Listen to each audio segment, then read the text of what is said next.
You know how Grand Theft Auto San Andreas begins with every new playthrough with CJ getting thrown out of the car and then he starts walking forward and then he's just like, ah, shit, here we go again.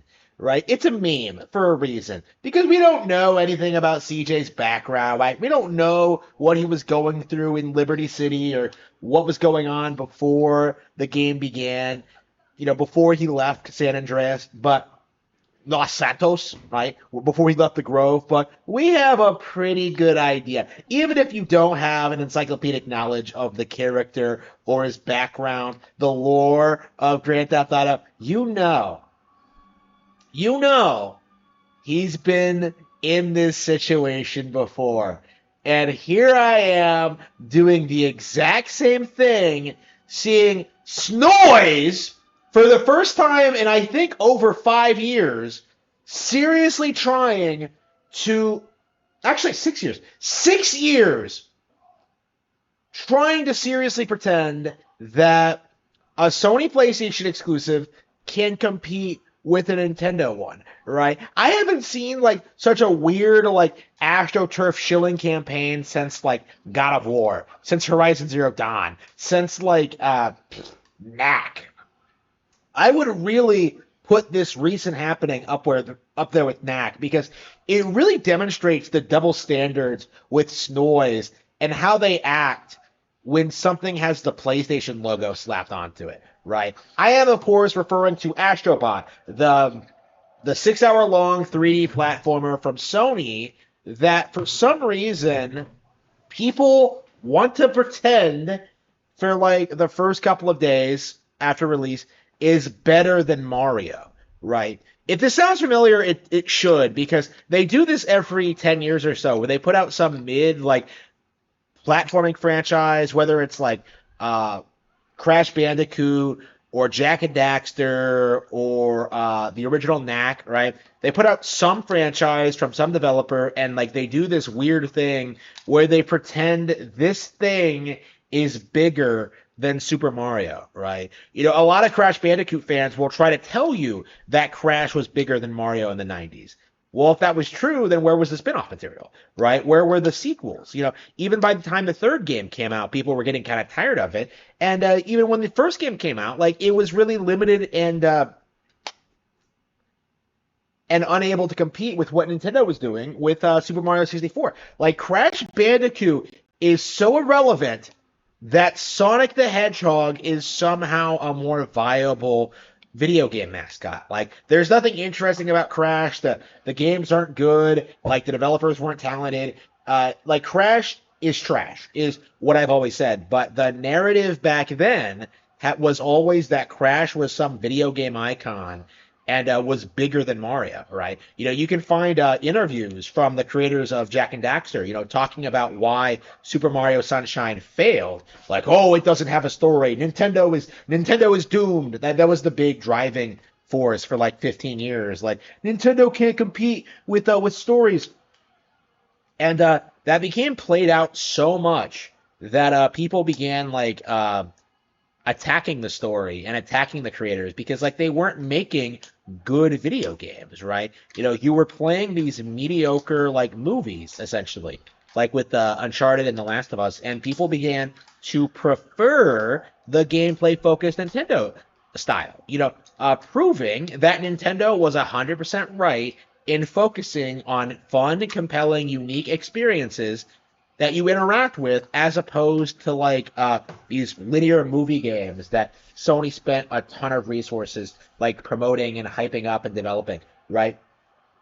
Again, Knack, when that came out, the reason why making fun of Knack became such a meme was because during that launch period, the narrative was that Knack had outperformed Super Mario 3D World, right? People seriously thought that the Wii U would fail and that Nintendo would be forced to go third party. But that isn't true, right? Not only did Super Mario 3D World and the Wii U and extension do extraordinarily well, Super Mario 3D World got ported to Switch and has reached a brand new audience and has become like this really interesting like example of just how games like that were very heavily downplayed before release will go on to succeed and become successful years down the line, right? You know, Tears of the Kingdom and Skyward Sword are going through like a similar process, right? Where these games that were hated upon release by game journals and people looking to push an agenda are becoming highly successful and lucrative later on down the line, right? So what we're seeing now is that people are beginning to realize that, you know, just because game journals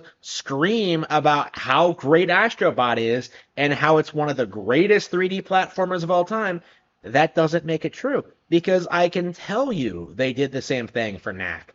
I can tell you they did the same thing for Jack and Daxter. I can tell you they did the same thing for Crash Bandicoot, right? And it's not just 3D platformers, right? It's an issue with Elden Ring and like a lot of like other major third-party titles where they just hype up this absolute slop in order to downplay like the Nintendo equivalents, right? Right now, the big thing that people are trying to like get excited over is Space Marine 2, right? Like, oh man, you're a Marine in space. What a creative idea.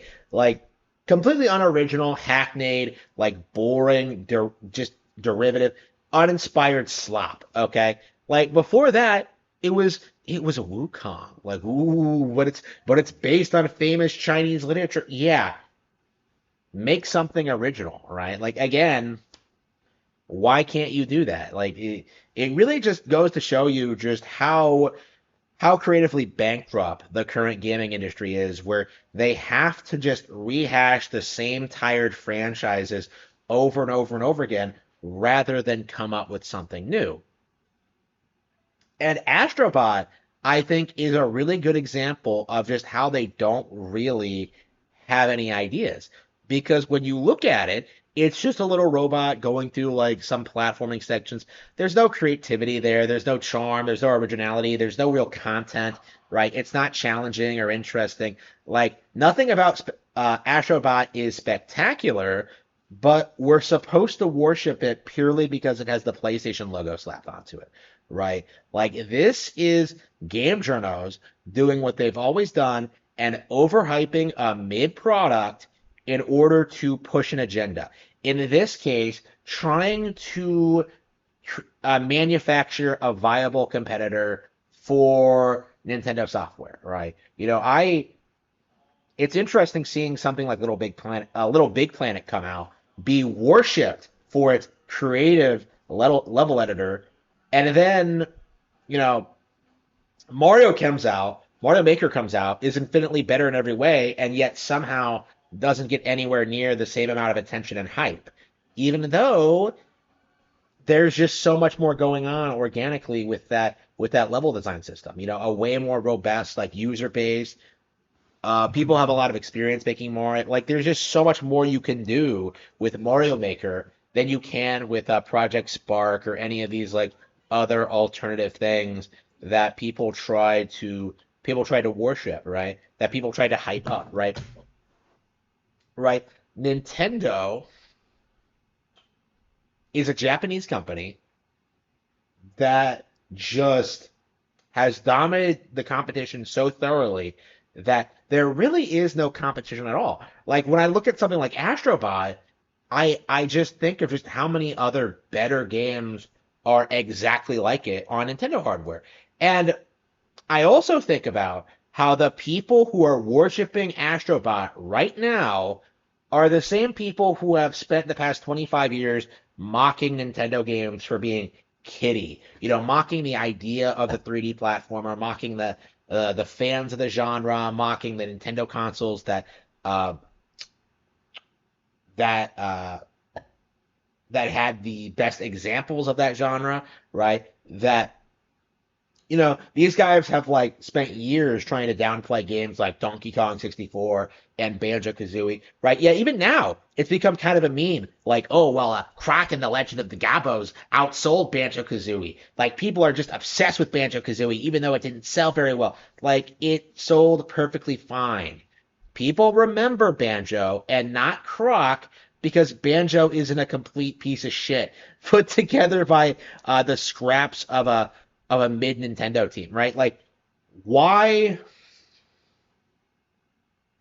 why should I care about Croc when it's not a good, interesting video game, right? Why should I care about Astrobot when it's not a good, compelling video game, right? When I look at the backlog of insane Nintendo content that's all out there, all I can think is that this is what I want to spend my time playing.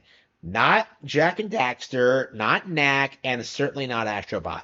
These games cannot compete with what Nintendo has been doing for the past 40 years.